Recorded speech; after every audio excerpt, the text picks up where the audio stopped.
खुलुमबाय स्टुडिय'आव दङ आं हेमा नार्जारी बे चेनेलाव सानफ्रोमबो फुं एबा मोनाबिलियावबो खौरां मोननाय जायो। बिनिखायनो नोंथांमोनहा खौरां खोनासंनो मोजां मोनोब्ला आंनि चेनेलखौ साबस्क्राइब खालामना ला। गिबि खौराङावनो दङ बर' बिजोंनि फरायसालिफोराव दासिमबो बिजाब इउनिफर्म मोनाखै।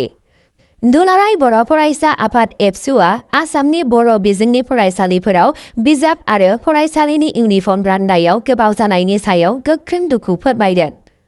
फरायसा आफादा बुंदों दि गोबां फरायसाफोरा सोलोंथायारि आयदा जागायनायनि उनावबो नांगौ रोखोमनि फरायनाय मुवा गैयाजासे थाखोआव बाहागो लाबोगासिनो दं।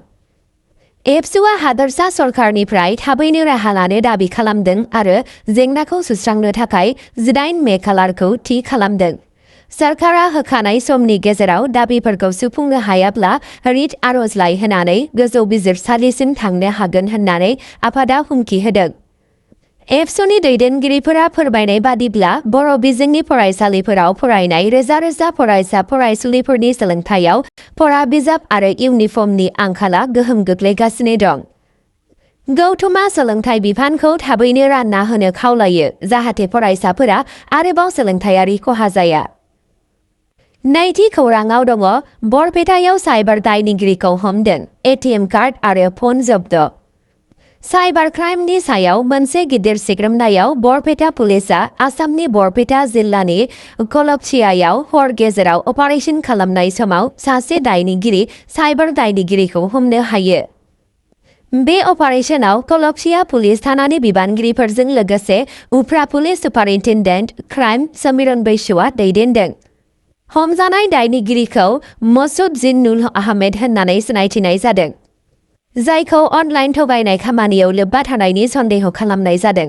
सिग्रोमनाय समाव पुलिसआ बिथांनि कब्जानिफ्राय गं 80निबो बांसिन एटिएम कार्ड, 50 मबाइल फन, गोबां QR क'ड आरो 4 लाखसो नगद रां बोखांनो हायो। मावख'गिरिफोरा बेखौबो मिथिहोयो दि साइबार क्राइम नेटवर्कजों सोमोन्दो थानाय गुबुन सोद्रोमाफोरखौ नागिरनो थाखाय कलकछियानि गुबुन गुबुन जायगाफोराव सिग्रोमनाया सोलिगासिनो दं। दासान्दि जाथायनि सायाव नायबिजिरनाया सोलिगासिनो। थामथि खौराङाव दङ 11 बोसोर बैसोनि आसामनि सिख्लाया पार्क स्ट्रेटआव हारसिं सानस्रिनानै रेकर्ड बानायदों। आसामनि लाइमोन सानस्रिगिरि आदित्रि रय चौधुरीया खालि 11 बोसोर बैसोआव श्रीलंका आरो भारतनि गेजेराव पार्क स्ट्रेटआव हारसिं सानस्रिनायखौ जाफुंसारै फोजोबनानै जारिमिन सोरजिदों।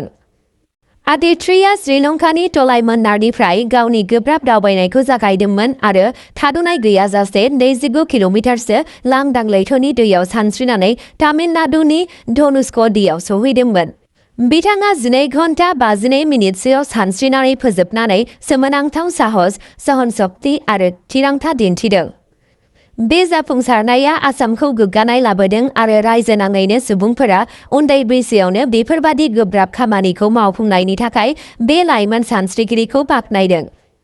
बिथांखौ कच बाबुल गुरुंजों लोगोसे आसामनि गुबुन सानस्रिगिरिफोरजों लोगोसे फोरोंथाय होनाय जादों, जाय बिथांमोनहा हादोरनाङारि दावबायनायाव बाहागो लादोंमोन। गेलेमु मोजां मोनग्रा आरो ससियेल मिडिया बाहायगिरिफोरा आदित्रिखौ बिथांनि जारिमिनारि जाफुंसारनायनि थाखाय साबायखर बावदों। बिथांखौ सा-सानजा ओनसोलनि लाइमोन एथलीटफोरनि थाखाय मोनसे थुलुंगा होनना बुंदों। ब्रैथि खौराङाव दङ बेंगलाव शुभेन्दु अधिकारीनि हेफाजाबगिरिखौ गुलि गावनानै बुथारदों।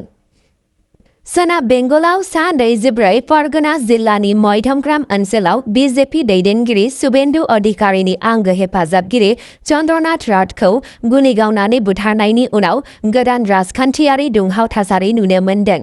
विधानसभा बिसायख'थिनि फिथाइ फोसावनायनि साननैसो उनावनो बे जाथाया जादों। खौरां मोननाय बादिब्ला बुधबारनि मोनायाव राथनि न'नि साखाथियाव सिनाय मोनै हाथियार लाग्राफोरा गाग्लोबदों। बिथाङा गोबां गुलि गावनायाव जोखोम जादोंमोन आरो उनाव देहा फाहामसालियाव थैबाय होननानै फोसावदों। शुभेन्दु अधिकारी बिथाङा जाथायखौ सिगांग्रो थांखि लानाय बुथारनाय होननानै बुङो आरो दोलोनि मावथिफोरखौ गोजोनखौ लाखिनो खावलायो, जेब्ला पुलिसआ नायबिजिरगासिनो दं। सोनाब बेंगल CIDआ बे जाथायखौ आखायाव लादों आरो बे बुथारनायखौ नायबिजिरनो थाखाय स्पेशल इनभेस्टिगेशन टीम SIT दानाय जादों। बाथि खौराङाव दङ आसाम NDA सरकारा 12 मे खालि समायखिरा लागोन।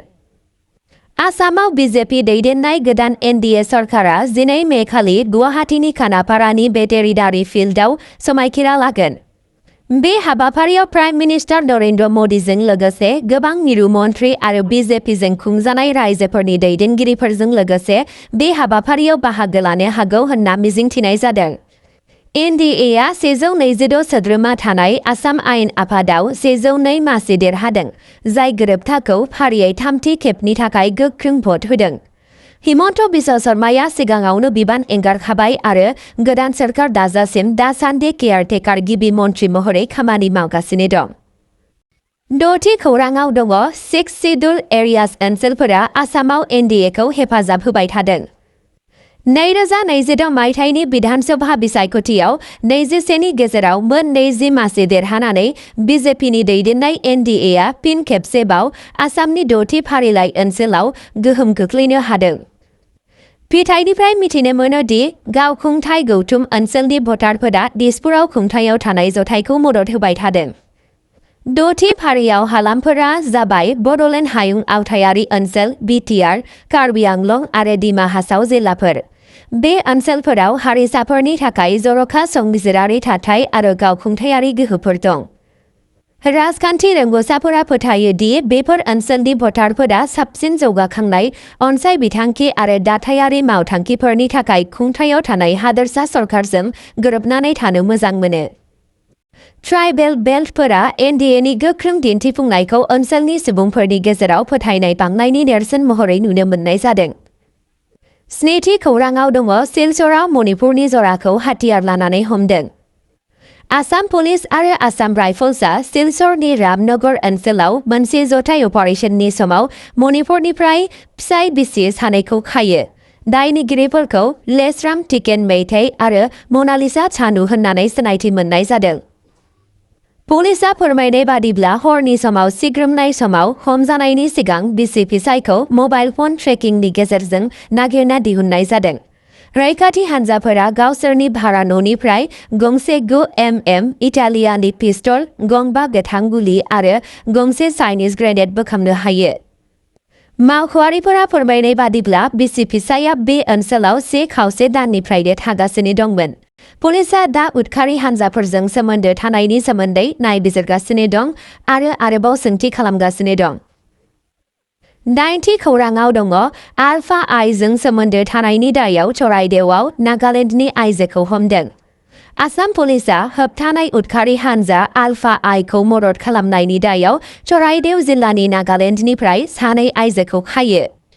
बुधबारखालि मोनसे अपारेशननि समाव नागालेण्डनि ट्युएनसां जिल्लानि लिटाव कन्डियाक मुंनि दायनिगिरिखौ हमनाय जादों। पुलिसआ फोरमायनाय बादिब्ला बिथाङा आलफा आइजों सोमोन्दो थानाय सासे लाइमोनखौ थांलाय फैलाय खालामनायाव मदद खालामदों। बिबानगिरिफोरा सन्देह खालामदों दि बे आइजोआ ओनसोलाव सांग्रां उदखारि नेटवार्कजों सोमोन्दो थानो हागौ। दासान्दि बिखौ सोंथि खालामनाय जादों आरो आरोबाव नायबिजिरनाया सोलिगासिनो दं। नोंथाङा भिडिअखौ मोजां मोनोब्ला लाइक, शेयार, साबस्क्राइब खालामना होबानो जाबाय। गाबोननि भिडिअआव लोगो मोनफिनसिगोन। गोजोन्थों।